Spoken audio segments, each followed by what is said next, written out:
Our Champ Selected Game number 1, Dynamic mTw.NA, already started. Alistar, Shen, and Malphite being banned out immediately. Malphite and Alistar, they've been showing up quite often. Shen has always been a pretty powerful dude since that remake came along as well. A while, man, that was months ago. Wow, how time flies. Not to mention it. Also saw the on PBE the stealth. Wait, whose remake? Shen. Yeah, he had his tweak. Oh, well, yeah, I mean, that was very minor. No, it was actually pretty significant. Wow, Yeah. I guess it was so long ago that I forgot that they added, like, damage to his taunt and all sorts of fun stuff. So Karth is being banned out. Olaf, the targeted ban. Do not want Nintendo on the Olaf in the jungle. They're very bad things. Very bad things can happen if you let Nintendo get that Olaf. Point out on the doll where Nintendo's Olaf touched you. No. No. Well, even then we have Champ Select up so no one can actually see. Yeah, well, I wasn't, like, actually holding up a doll or anything. Well, why aren't you? You asked me to point... Yeah, all right. So Malphite, Olaf, Soraka going to be the last ban coming in from mTw, and she's been pretty much everywhere now. Yeah. You've most commonly been seeing a lot of Soraka paired up with Ezreal to go ahead, give Ezreal that sustain and allow Ezreal to look super cool wearing that Pulsefire Ezreal skin. But Urgot going to be the first pick onto Dynamic. That could be ugly. Yeah, no, that's a very strong champion. And Zig is, I mean, he's kind of an underrated AD player. He has played, to a very high level, basically any AD champ in existence. And, he sits right up there with the tops of the game and plays a really strong Urgot. So Urgot is very strong. Vayne, that's kind of an interesting matchup because Urgot does, pretty well against Vayne. So we'll see how that works out later. But we did see, what match was it yesterday? It was actually Legion versus Orbit, where they actually went Vayne, Nunu, bot lane. Yep. And it did for a while actually did do really well. The extra blood boil, the extra movement speed, did do pretty well, getting away from that Urgot acid to keep those lock-ons off. Yeah, no, that's definitely a concern. So, I don't know. The big thing is that because the Soraka's down, Urgot, it can be kind of difficult to continue getting that harass that you need in lane to shut down someone like Vayne if they get kind of a nice little regen bonus. So we'll have to see how that'll work out. But since he won't have that kind of spam ability without the Soraka, it's going to be kind of different. Janet would work very well with him. A number of supports, Taric would work very well. So he, obviously is going to be able to get those instant lock-ons. There it goes. Taric definitely makes sense. And so now they have a really tanky kind of frontline team. They could go with a number of options. They could go with like a Jax lineup. That's something that Dynamics run a lot in the past, having Urgot, Ryze, and Jax, and then Lee Sin in the jungle. It's a very common lineup that we've seen from them a number of times. So there you go. There will be the Nunu to complement the Vayne, the Blood Boil at all times, making it a little bit speedy. Get that extra attack speed going. It's always a good thing. And Cassiopeia going to be going into mid. Yeah, so the big thing is they have this frontline, tanky kind of team, and I think mTw, they're expecting that they're going to see that similar lineup that Dynamic has run a number of times, which means they're going to have a lot of close-range champions, actually maybe going with the Singe. We'll see if that ends up holding. But Cassiopeia, she works very well against those kind of frontline teams. You just throw off all of your AoE, you just rock team fights. And then having the Nunu as well. Nunu combos very well with most ADs, but particularly ADs that have built-in dots, built-in bonus damage, like Vayne. And then if they are trying to engage on Vayne, Nunu just throws off the ultimate, Cassiopeia throws off her ultimate, and it's just going to be very difficult. They're basically stuck in the mud, won't be able to get anywhere, won't be able to take Vayne out of the fights. I highly doubt Nintendo's going to be jungling Annie. Aurelia, top lane, solid choice, so we'll see who Nintendo actually picks here. He's a game changer. He's looking to break the meta, Jungle Annie. He's not doing Jungle Annie. No way is he doing Jungle Annie. Where's that last second switch? There you go. There it is, Mundo. Very, very last second. For a second, I thought he was actually going to be locked into there. So Aurelia, top lane, Mundo in the jungle. So this is an extremely tanky front line here from Dynamic. Aurelia has so much sustain. Ryze naturally builds tanky. Urgot's naturally tanky. Taric is going to be giving everybody extra armor. This is getting ridiculous, but something to counteract a lot of armor is, yes, a double AP, and Rumble top lane could actually do something here. Yeah, I mean, it's just, you have a lot of damage with Rumble, so having all of that AoE damage can be really disruptive. It'll be a really nice thing to have. And then also Rumble does pretty well against Aurelia. The first couple of levels he struggles against any lane, but Aurelia can't really abuse him. We've talked about it a lot in the past, actually, this lane matchup. Talk about Legion. Yeah, Aurelia, she has some nice killing potential when coupled with ganks, but Rumble's damage output is just so strong. Really, it's around before level 6. Or even up to around level 6, Aurelia can win the fights if she just goes, head on into Rumble. But otherwise, Rumble will win the harass exchange with his Flame Spitter, with whatnot. And they actually might go with the Darius. So they do go with the Darius. yeah, that's kind of an interesting, swap up. So not the double AP. They're kind of missing out on a little bit of damage, but they already have a significant amount of damage. They have the support for Vayne, and then Darius. He gives them another way to disengage that Urgot. If Urgot tries to get a swap on someone, Darius could pull. He can pull all these kind of short-range champions right into that kill zone for Cassiopeia and Mundo, and that could be kind of an interesting dynamic. And I think it's also the fact that Darius, you need to kind of, I know you're always kind of worried about Darius in fights. I think it's like a mental game where you're constantly thinking, all right, we have to kill Darius or we have to not let him kill us or whatnot. And all the meanwhile, Cassiopeia and Vayne are just going to be wrecking you. So kind of an interesting pick there. Yeah, I mean, there's the potential for a lot of drawn-out fights here. Because Dynamic is so tanky, because it's going to require a lot of extra effort to try and take them down, and that is where champs like Darius, like Vayne, really excel. Because Vayne's going to be there, all that true damage coming every few attacks. And you got Darius getting hemorrhage stacks on everybody. That's going to be a lot of persistent damage. Yeah, and Darius, he has a nice opportunity in the top lane. Aurelia will naturally win that lane, but if Darius, gets any early advantages, then he can easily bully her around. Like, he bullies around a lot of people. And then if he, pulls her out of position, he could maybe chase her down for some kills. So we'll have to see how that lane kind of works. Both of them, have a lot of killing potential. Aurelia will naturally have an advantage because of her regen, where she can keep herself at full health, and so Darius is like, you don't quite have enough, low enough life for me to kill you. So, yeah, as a result, he kind of has to sit back and play defensively. Yep. So let's see, Nunu bot lane with the Vayne, and Vayne also, Balls being safe, also has the cleanse. That does, in a real pinch, that also removes the lock-on from Urgot, correct? I don't think so.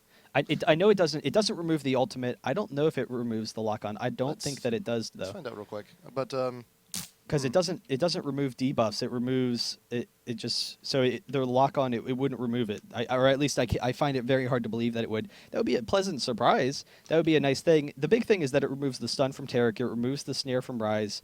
Those kind of abilities. Aurelia, she's a very assassin-y kind of champion. She's not an assassin. She's a very tanky champion, but she does like to dive into that back fight against champions like Vayne. So it allows Vayne to cleanse, and it's like Vayne is not looking to grab an ignite or anything to pick up kills. So it just gives her a little bit more survivability because Vayne always expects to just win the late game and then see where she can go from there. I'm 99% sure it doesn't remove the lock-on. Let's see. Stun, slows, taunts, fears, snares, silences, bind, and immobilizers. Yeah, it doesn't remove buffs. It doesn't. Oh. So, yeah, I was 99. It would be very surprising, but that's not that big of a deal. The big thing is getting rid of disables so that Vayne can do her job, which is to kill everybody. Yeah, that is going to be absolutely vital. Like I mentioned before, she really needs to stay in these fights, and hopefully, she's actually going to be able to farm relatively well against the Urgot, because we actually saw. Well, then again, the games we had yesterday with the Vayne top lane, it's kind of a different situation. Oh well, that's true. Yeah, we were thinking, Vayne's going to be bot. That was not a pretty game for them. Yeah, they kind of struggled a little bit. Yeah, if you didn't, West Race like 0-6 against Malphite. Yeah, if you didn't tune in last night, Curse and Legion game 2, Curse decided to go Vayne top lane with Taric Jace bot lane, and yeah, it wasn't the prettiest thing in the world. Malphite just got ridiculous. He got pretty damn ridiculous. But you know what? That was yesterday. This is today. It's a new day. Curse did actually move on. So they've still got a chance. It's a new dawn. They still have a chance to go ahead and win that $1,000. But Yep. loading on in game number 1, Dynamic and mTw.NA should be getting into this one just shortly. So yeah, I'm excited. I'm excited to see a lot of these teams in person, man. It's like I haven't seen. It's been a while since since IPL It is 4. interesting to me though that Dynamic is basically running almost the same comp that they always run. They have a couple of iterations of the same comp that they run over and over again. This is one of them. It is an incredibly tanky team that's very difficult to kill, and the fact of the matter is it's not like a comp that you can figure out. It's not like your opponents are like, oh, I have solved the riddle of the tanky team. It's just, it's a tanky team. They're very hard to kill. They have a lot of damage late game, and you see whether or not you can outplay them or not. In Dynamic, they do play a very safe game. They, generally speaking, are very solid players. They do tend to make some risky decisions early, particularly in Nintendo, with his counter jungling decisions. But because it's a Nocturne, I don't expect that we're going to see Malphite or Mundo running in, trying to counter jungle that aggressively and maybe throwing the game for his team. But he does have the exhaust, so he would actually win those 1v1 situations if he decided to invade, maybe steal a red, try and pick up some kills.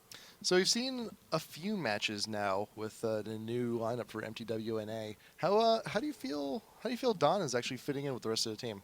I mean, he's been fine in the matches that we've seen. They're still not sure what they're going to be doing with it. This is still like a trial run for Don, and they said that there's a couple other players that they're looking at, but so far he's looked solid. I don't know what his versatility is, what number of roles he can play, but I'm assuming that he's pretty well versed, and from what we've seen, he hasn't really been losing the lane much to anyone. So there you go. You got Dynamic looking for their invade top jungle, hugging the wall, make sure that if they are getting it spotted, it's done so at the last possible minute. But you also see mTw here. They're being pretty defensive, alas, though, at their blue. And right now, Dynamic, they're taking the gamble and betting that if they are starting somewhere, that Nocturne's going to be starting blue, and they would be correct in this aspect. So right now, they're looking to camp. They're looking for the invade. Pixel leading the way with that stun in hand, just in case. And there you go. They're going to go ahead and camp out this side brush. Both teams' level 1s are actually pretty strong. So the AoE from mTw, if Dynamic ends up like walking to a bush that mTw is sitting in, they have a lot of kill potential. So they are going to back off. They drop the ward, actually transitioning over to the red. So we'll see what ends up happening, because Dynamic, they're also moving over this way. They're probably going to check out the blue first, try and invade there. Yes. So Dynamic is going for enemy blue. mTw is searching around enemy red. And there you go. Nocturne's just going to go ahead, start on those wraiths. Will Dynamic be able to, they've already started on the wolves. The scary thing is going to be if any of them run into each other on the way back. Yeah, that's going to be a little bit, the first sight that anyone gets of the other team is going to be like, oh crap, we know where they are. They're not too far away. We should probably do something about this. And there you go. Rise walking back into lane. Mandatory Cloud was there, saw the path. Paradoxical Tug is like, oh, so that's where they've been. And here you go, Zig, Pixel finding out Muffin Cutie and Balls. But Mundo's not too far away. Nintendo could make something happen here, but there you go. There's the stun down onto Muffin Cutie. Zig trying to get some damage down onto Vayne. Endline has been exhausted. Zig is getting very low and does get trapped. Endline taking that. The Nocturne getting the first blood. That was... Red buff wins level 1 fights. It does. So they're easily able to pick up that kill. One of the nice things that Darius had done is on his way up to lane, he had checked out the red buff to make sure that they weren't there. He recognized they weren't. So that actually before Cassiopeia even saw Rise, they knew that they were either at their blue or their own, probably expecting their own. So they kind of knew the path to take. Nocturne was coming up. It has a lot of damage level 1, so Tarek was really no match for him. And so far, Zion Spartan getting a little bit of harass onto Darius. That is a concern early on, but he should generally be okay. And also wonderful positioning from Mandatory Cloud, and nice inkling to actually walk on down through the river to try and help the team. Just the presence of Cassiopeia there in the river blocks out an escape path for Dynamic, and they really had no way to get out of there. So Zig going down with the first kill. Going to be already a disadvantage going into lane. Has 1 creep kill to Vayne's 12 already. So it's not going to be impossible to come back from that. It's a minor setback for now. But we'll see how that goes on. But there you go. Paradoxical going in. Cassiopeia getting a lot of damage. Mandatory Cloud's doing all right. Yeah, Paradoxical, if he hadn't used the flash, he was definitely going down. So yeah. Forced to get out of there. He is at a disadvantage in this lane. Cassiopeia could maybe push him into the tower, and then Nocturne could decide to dive it and just really quickly kill Rise. I mean, Rise is low enough that that's a threat, but he's actually just going to turn up, throw a ward down at the blue, so he has kind of vision of where things are happening. Yeah. He knows, all right, blue is probably down around 3 minutes, 3:30 actually, so you know, he will be able to get it when it comes back up around 8:30. Yeah, granted the ward will expire before then, but still though, it's you know, good inkling just to have it there too, because it's also a pretty common path to take that if you're coming in from spawn, if you want to go do something like a gank top or look for an invade top. But unfortunately that ward just about to expire. Nintendo does walk right past it.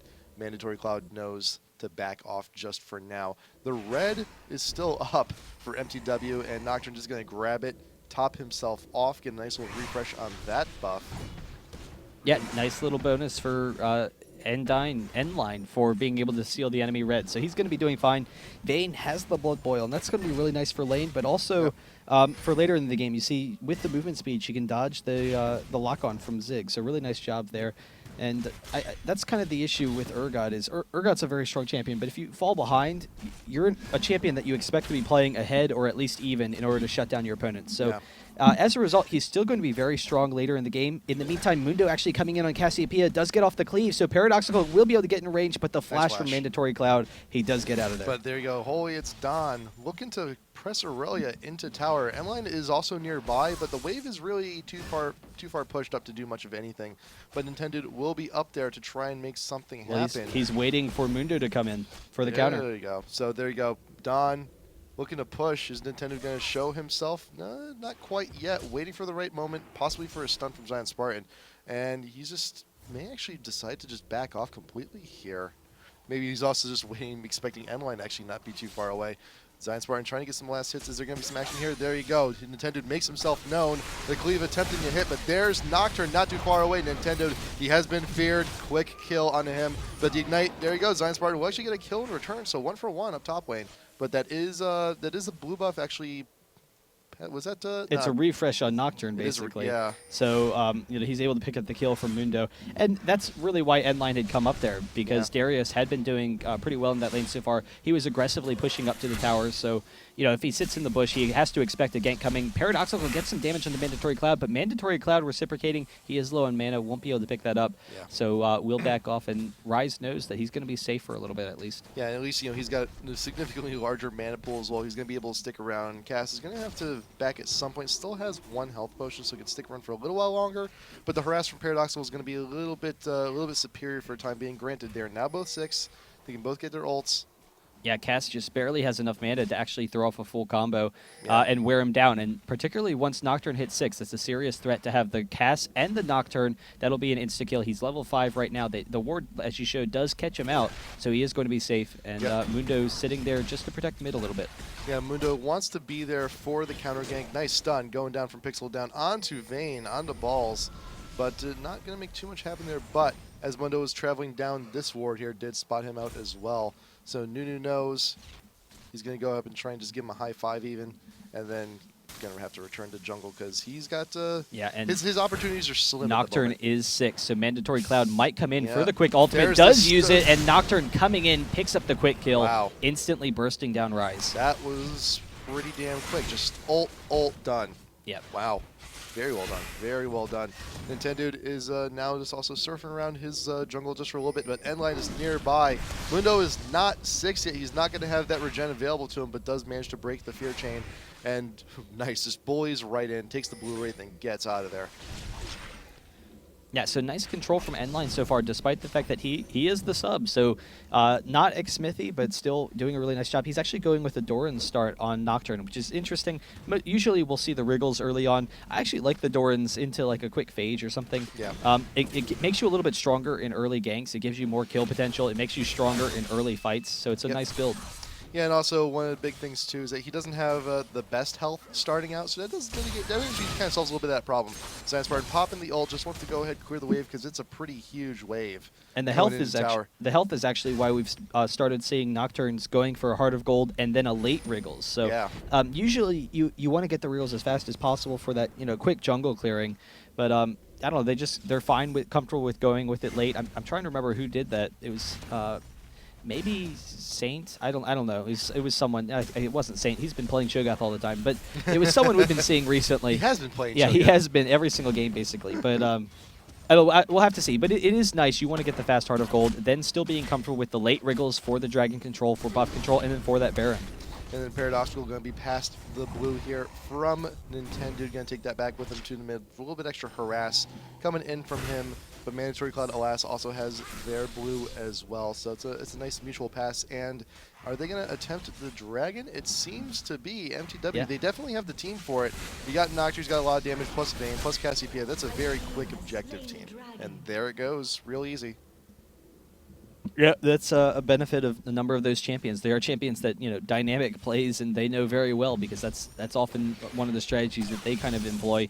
Having, you know, Cassiopeia and Nocturne in those fast Dragon teams. Tarek actually walking into the river, though, and Nocturne is going to be in position. Will use the ultimate. The fear does not go off because of the exhaust. Pixel able to flash out of there. There you go. That could have been a lot worse. But, you know, there is a nice ward in that Tri-Brush. And there you go. There's a swap from Zig down onto Balls. Stunned in response. Vayne does tumble away there. Plus, with the cleanse, Muffin Cutie does get the ult off just for a little bit of damage, a little bit of slow.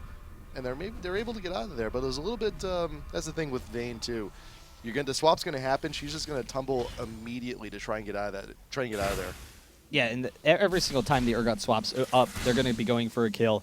Yeah. You know, it's just one of the issues with Vayne versus Urgot, but we'll have to see how that works in. mTw with a really nice job dissuading that. Mundo coming mid, won't be able to get in on Cassiopeia, but she's actually kind of taunting him a little bit, just teasing him some. But it was a nice job, both of them actually throwing off a really quick flash, and so they probably could have held onto their flashes a little bit, tried to get out of there. But there's really no need, because if you flash out immediately, you don't lose any health. You don't risk them diving you, and then also you can stay in lane at full health.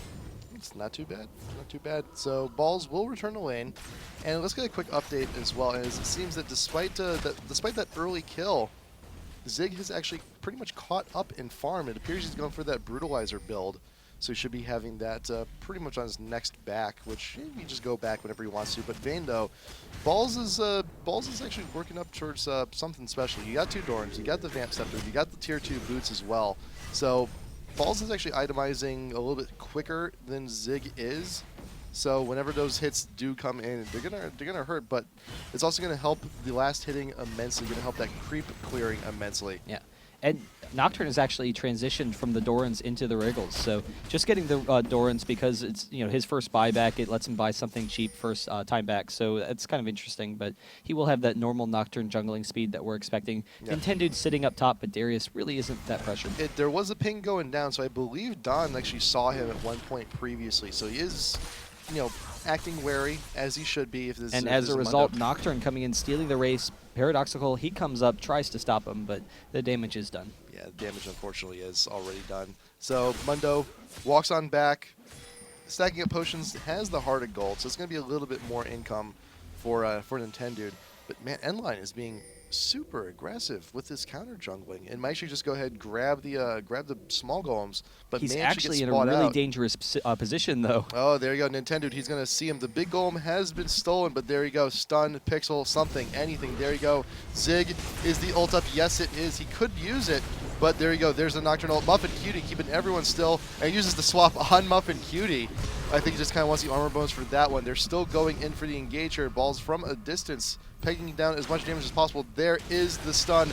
Mid-tumble it hits. And Nintendo is still around to slow. The cleaver down onto Endline. Can they get the damage they need? Yes, there you go. Zig manages to get that, plus the double kill down onto Nu. Meanwhile, in mid, Mandatory Cloud is doing it out with Paradoxical. Oh, but Aurelius coming down, trying to catch him off. He's going to be able to get out of there for a second. But Endline, with a little bit too aggressive of a counter jungle, I don't know, really no need to go after the golems. They're just such a risky play at that point in time. They hadn't seen Mundo in a while, which means that he's probably recalling like he was. Right. He came up, he showed up. I mean, I understand that we get to see Mundo, we see where the team's positioned, but because they hadn't seen Mundo in a while, they had to kind of expect that the minion waves were just going to pass by, so as well as, if anyone's there. So just putting this team in a really dangerous situation. They lose 2 deaths because of it. Yeah.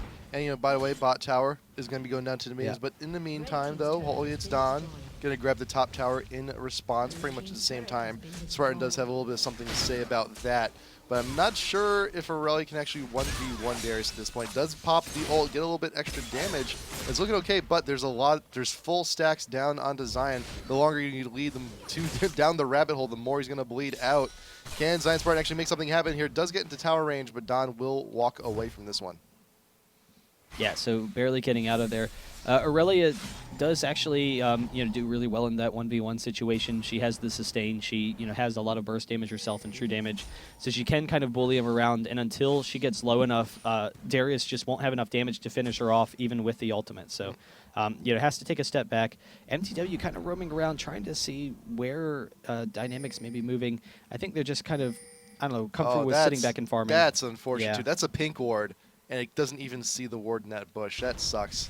Yeah, it's the bush in that area just curves right around the angle. Wonky. So yeah, that's unfortunate. But I mean, right now mTw, they're comfortable with this lead. They're comfortable with sitting back, get the next dragon when it comes up, and just play passively for a second. Maybe pick up some kills with Nocturne. Yep. And they've got they've carved out a solid lead for themselves. It's 2.5K. It's pretty good. Dragon should be coming up in a minute or two. You just go ahead, swoop in, grab that. Nocturne has the wriggles now, so it's going to go down even faster, all these objectives. And picking up the Brawler's gloves. I'm thinking Zeal, maybe? It could be building into a Yumu's. So the Avarice, it could be the Avarice Blade. I forget about Avarice Blade. I keep forgetting about that thing. You don't see that thing too often. Yeah, Zeal's kind of an unusual quick build. So is Avarice Blade, to be perfectly honest. If he wants to go into that Triforce, Holy It's Don could maybe get a pull on, but he doesn't have the vision. There they are. They have the grouping for the quick dragon. So Dynamic, they do want to say something about this, but they are going to have to make it quick because that dragon's going down pretty fast. Zig is here. He does have the swap. Pixel getting the stun onto Cassiopeia. Paradoxal's out there on the end. Nocturne ult going down. Who's he going to focus on? Pixel's a little bit too far out of position. The fear will go down. He has been singled out. A little bit of miscommunication, out of position. Pixel does go down, and Zig will be the next one. Double kill for the Vayne. And Dragon's still up. And Dynamic, they're engaging from two split sides across the river. So having that kind of weird positioning, it makes things difficult. Sometimes you can catch the enemy off guard, but it gives him an opportunity because Nocturne is so strong at engaging at a distance. He can just hard commit to one side, and then you saw the back side of Dynamic. They were completely left in the dust. They had no means of catching up because all of mTw was just running in the opposite direction. Yeah, and Pixel, I'm not sure what he was doing so far out to try and make something up. I can understand he wants to stun, he wants to try and start this fight, but you got to have the backup with you. You got to have everyone there for your contingency plan just in case things go wrong, like there. But he wasn't there. Didn't manage to make anything happen. Dragon once again going to mTw. Now the goal lead further extends, nearly hitting 5K at this point. 16, 17 minutes into the game. And Nocturne is also just running absolutely Aurelia actually walking right into him. He does get the red. She does. Zion Spartan is going to be okay, but actually maybe going for this has plenty of damage with the Ignite. Could be a bad spot. And Granted, Intended is coming by. He's making his way up to try and assist as much as possible. Does get the slow down onto Nocturne, but he will retreat to tower. He will be fine. But Intended is here very aggressively looking to see if there's anything. They could definitely dive this. So there you go. There's the ult from Zion Spartan, and there's Intended making himself known. Can he get the damage on the end line? He needs to start tanking the tower, then start clearing things up. But look, Nunu is here. Snowball to the face does get the kill onto Mundo. That is quite unfortunate. In the meantime, Mandatory Cloud also does get another kill on the Paradoxical in mid, and Zion Spartan, unfortunately. This may be it. Snowball, you're slowed, waiting for the damage from Darius, and should be more than enough. The stacks, there you go. Wow, so yeah, just a little hesitant on the dive. It gave mTw an opportunity to kind of regroup. They knew that they were there. They just kind of played defensively for a second. So I honestly was surprised. I thought they could pick that up. But mTw with the nice turnaround, 9-3 now, 6K gold advantage in this game. It's looking ugly. Vayne 2-0-1. Cassiopeia they have 3-0-2.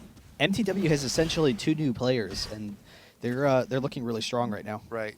Right now, in terms of farm, in terms of performance, I think a lot of Dynamic is now going to be relying on Zig because he is the most farmed. He is going to be the main initiator later on with the swap, trying to make these fights happen. And he's doing okay for now, but the thing is, though, how are you going to be dealing with this Vayne getting fed, with this Cassiopeia starting to get fed? It's going to be difficult. Oh, the flash from Zig. He was hunting for it. He wanted that flash swap, did not get it. That could have been a disaster to pixel stun. Could have actually sealed the deal there, but unfortunately did not get a nice reaction time from Mandatory Cloud. Yeah, and Rise actually dropping a ward up near the top.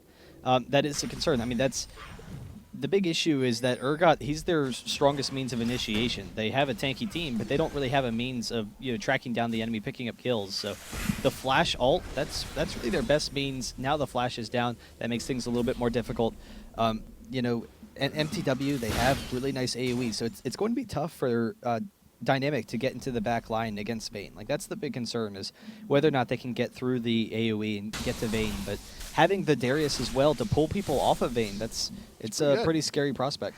Yeah, no, we've seen a lot of very choice pulls from Darius, at that in the matches going over the past few weeks as well. That pull is definitely something to be afraid of. Very much on par with hooks like Nautilus and Blitzcrank. I think it can be devastating. It can be absolutely devastating and single someone out from a fight very quickly. Mandatory Cloud, yep, in the mid with Muffin Cutie. Blood Boil going down on Cassiopeia as well. Just want to go for a walk. We'll make it faster. This is gonna be no big deal. Paradox will grab the blue from Nintendo as well. And so now everyone's just sitting back. mTw, they want to go ahead. They want to keep their lead. They want to keep their farm up, and I think they just want to possibly trying to force Dynamic into positions they may want to be. It's like, hey, we have the lead. What are you going to do about it? Let's see. And you also got N-Line now coming down bot. The ult is up. The bot tower is pretty weak. Yeah, mTw, they know that as they can continue to farm later and later in this game, their late game is very strong. Yeah. Dynamics is also when they become, just kind of unkillable and they can just rush right onto Vayne. But just the sheer damage of mTw scales very well. So once they hit a couple of items, they can be a little bit more aggressive. Zig probably going to bait this, get a swap onto Vayne right into Mundus. That's a really scary prospect. Yeah, Balls is quite aware that the swap is a very real possibility if they try and go in and take that tower. And that's the threat of the swap is actually something that Dynamic can actually use to their advantage. If otherwise, if the swap was down, if they used it in that last team fight somehow, that tower may actually very well be down now. But fortunately enough, it is still up. And Balls and Muffin Q just remaining in bot. They want to go ahead. They want to still farm. They just want to stay where they are and keep the current state of things going. Yeah. Yep. Wait, let's they're basically just going to sit around and farm for a while. Yeah, it's unfortunate, but this is the boring part of the game. Yeah, everyone's just sitting back. Everyone's farming. The build-up part of the game. Yeah. They're building up into the fights that'll come soon. And I wouldn't be that surprised to see mTw start forcing Baron in the next minute, because they have plenty of damage. Once Vayne is able to complete an item build, that's really what they're waiting for. They're farming into Vayne completing her first big item, probably Bloodthirster. How much gold does she have? Yeah, so she's just actually looking for a Bloodthirster. And then once that's the case, that's when they'll be looking for fights. She could hold off for an Infinity Edge. That would be a really nice build, and just continue to farm into that. Right now, it's just Dynamic. They don't really have good opportunities for, pressuring them in any way. mTw will go for this dragon, so here's their opportunity. Yep. They do have the potential here. They can kill it really quickly, and Dynamic has no real means of engaging at this point. They're all split. They're all separate. Tarek and Urgot are just out of position. They're nowhere nearby, and that's plenty of gold for it. Actually, Vayne can actually go back now, finish that Bloodthirster comeback, and then mTw can start pressuring the Baron, start forcing Dynamic to make these moves that they may not want to, which, they're just not, game one just not going their way. Yeah, and it would actually be better for her to keep that Infinity Edge, just have a little bit more sustained damage, really wreck that front line, because it's going to be an issue how tanky they are, how much armor they're all going to have, since all of them are going to, be itemizing that way. And so that's a serious threat, but as long as Balls can just finish his build. So, that's why they're comfortable with farming, because they know, all right, just let Balls farm, everything will be good. He'll take care of us. Yeah. No big deal. There you go. Aurelia, on the other hand, though, Aurelia is getting further and further tanky, and that's going to be a concern for them as well. The fact that Zion Spartan could just dive into the back line, try and take Vayne out of the fights. He's really their best means of getting to Vayne, unless Urgot can get Vayne, but really that would be kind of like Vayne messing up if he gets swapped. Yep. So Bloodthirster does finish for balls. He does get another dagger there, so looking to upgrade that Zeal into a Phantom Dancer next opportunity he gets. And oh, there you go. Yomu's also finishing for Nocturne. He's going to have that. Just gonna hit that button. As soon as he ults in, that's going to be a lot of attack speed. It's going to be a lot of stuff happening wherever his target may be. But look at Paradoxical. Look at Zig. They both have Glacial Shroud. Hopefully soon one of those will turn into a Frozen Heart. And that could be a really huge help for Dynamic, since they're somewhat down at the moment. A lot of them are building armor, actually. Yeah, and actually Zig has a lot of AD just chasing after Vayne, and so he recognizes they already have a pretty tanky team as a whole. He doesn't need to fast finish the Frozen Heart. He gets the quick Man Immune, which allows him to just have a little bit more harass damage, and that's what Man Immune is for. It gives you a little bit more poke potential as Urgot. And so really quickly, taking 75% of Vayne's health almost instantly, that's no laughing matter. Vayne does have the Bloodthirster. She can heal back up, so that's key. She doesn't want Urgot to be able to harass her down before a fight, and then she's just sitting around like, well, what do I do now? So, that regen is going to be a really nice decision, but even so, that harass potential from Urgot at this point is devastating. Yeah, and he's also got the Brutalizer. He bought that Brutalizer pretty early as well. That's a lot of extra Magic Pen. And then the cooldown reduction coming in on all of his items. There you go. The Frozen Heart now finishes for Urgot, so it's going to be an immense help for him later on. I also got to look, Mundo, he's got a Spirit Visage. He's going to be getting a little bit more health off of that ult. It also has the Chain Vest to try and reduce all the damage coming in from Nocturne, from Darius, from Vayne. It's going to be a huge help. The pull coming in top lane on the Zion Spartan. The Q just going to keep him away. He's got some stacks. He's going to be bleeding, walking away. He'll be fine. He'll be Dynamic will be regrouping pretty soon. More likely around the mid or in front of Baron as well. And also you see the ward game actually starting to play out. Wards from both teams actually starting to litter around the Baron area. Yeah, and so it's going to be really interesting to see what happens with these upcoming fights, because both Mundo and Aurelia, they have great CC reduction, and so mTw, what their main goal is just to keep that front line centered, provide a good back line where Cassiopeia and Vayne can get off all of that sustained damage. And Cassiopeia going with a really high damage build, getting the Rylai's and now a Rabadon. So that's going to be really strong. The Rylai's, it helps her just survive a little bit longer so she can get off her full combo, but it will give really nice sustain, gives them a little bit more CC to chase people down. But if Mundo and Aurelia can get into that back line, throw off some disruption, and if Paradoxical can get in on either Cassiopeia or Vayne, that can be bush difficult. is warded. Nocturne does go straight on in to Paradoxical training, so make something happen unintended. Pixel, the next likely target, does flash over the wall, but is continuing pursued. Nice, Cassiopeia getting pretty much almost everybody of Dynamic right there in the front line, and two of them in a very quick mess go down. Zig does manage to take out Nocturne. mTw had basically decided, we're going to fight now, and they pressed the button. Nocturne with the engage, Zig going down, Darius picking up the kill. He's going to get the hook back on Zion Spartan. Zion Spartan very close to going down as well. Balls is kind of low, so he's going to back off. They will get this turret, but they just, completely rushed Dynamic, and Tarek wasn't even there, or no, who wasn't there? Was it Aurelia or Mundo? It was one of them. I think it was Aurelia, maybe. Aurelia recalling in the bush, and so unfortunately gets off the teleport just as Nocturne engages. So it was a 4v5, and they had their damage. It was just like they had finally finished their builds, and that's what we were waiting for. They were waiting to just, all right, we're going to farm. We hit our builds, and then, this timing push, right when we want to, take it. They are going after the Baron. It is very low, but Aurelia and Mundo are here as well. Yeah, I don't think they're going to be able to really contest this. Granted, Muffin Cutie is low. They may get a quick kill, but the Baron's going to, the ult from Balls is popped, but alas, Dynamic, they know better. They're not going to be engaging right in front of the pit at the very least. But there you go, that bush was warded. But that's the thing, too. There's been a lot of great ward coverage from mTw in places where it counts. And there really hasn't been... the swap from Urgot on Nocturne, actually, and Nocturne throws off the fear. We'll get out of there pretty easily. Yeah, there hasn't really been too much in terms of counter warding coming in from Dynamic. There's no oracles on Mundo. There's no oracles on Tarek. Well, actually, there's an oracles on Tarek, but he's kind of scared to use it right now at the moment. He did buy it, but even then, he's been dying. Does Mundo? You said he doesn't have one. Mundo does not have. Okay, Rumbles. yeah. No. I just think it's interesting. I feel like they could have defended that Baron. It was, I mean, everyone was really low on mTw. Yeah. Dynamic, they were kind of scared to engage, but both Aurelia and Mundo were near full health. Mundo was at full health, so he probably could have run in, been a little bit more aggressive, tried to distract them a little bit because Rise was coming up.